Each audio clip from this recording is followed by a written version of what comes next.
Ko'pincha savol tug'iladi elektriklar orasida. Avtomat kuchlanish relasi keyin uzuv qo'yiladimi yoki avtomatdan keyin uzuv, keyin kuchlanish relasimi?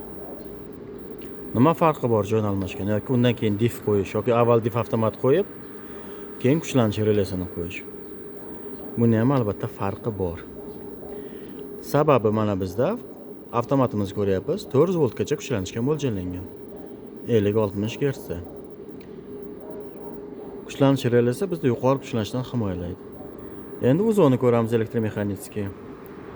Bizda yozilgan nominal kuchlanish 230 voltgacha bo'lgan kuchlanish.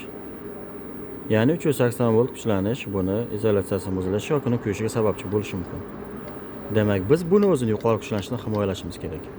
Bu oldinda keladigan, bu keyin bo'ladigan bo'lsa, yuqori kuchlanish o'tib keladi avtomatdan, chunki avtomat qisqa tutashi va o't yuklamaga o'chiradi. O'tib keladida uzuvga keladi. Kuchlanish relasi himoyaga o'tadi, lekin uzuvimiz bizda yuqori kuchlanish ostida qoladi. Shu sababli kuchlanish relasidan keyin qo'yadigan bo'lsak, bizda kuchlanish relasi uzuvni ham qo'shib himoyalaydi yuqori kuchlanishdan. Shu sababli uzuvlar bizda dif avtomatlar ham kuchlanish relasidan keyin qo'yiladi. Ketma-ketligidan ham shunday ahamiyati bor. Kuchlanish bo'yicha, himoyasi bo'yicha ham e'tibor berish kerak.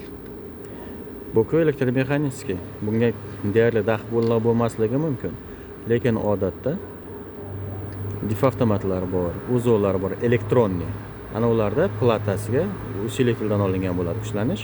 Uni platasini kuydirib yuborishi va ishdan chiqarishi mumkin. Hattoki izolyatsiya bardosh bergan taqdirda ham qo'yganmiz-ku, ishlayapti deyish mumkin. Elektroniylarda platasi 220 voltga mo'ljallangan. 230, 240, hatto 270, 280 voltda ham normal ishlash mumkin, lekin yuqori kuchlanishda 380 volt uni rasvosini chiqaradi.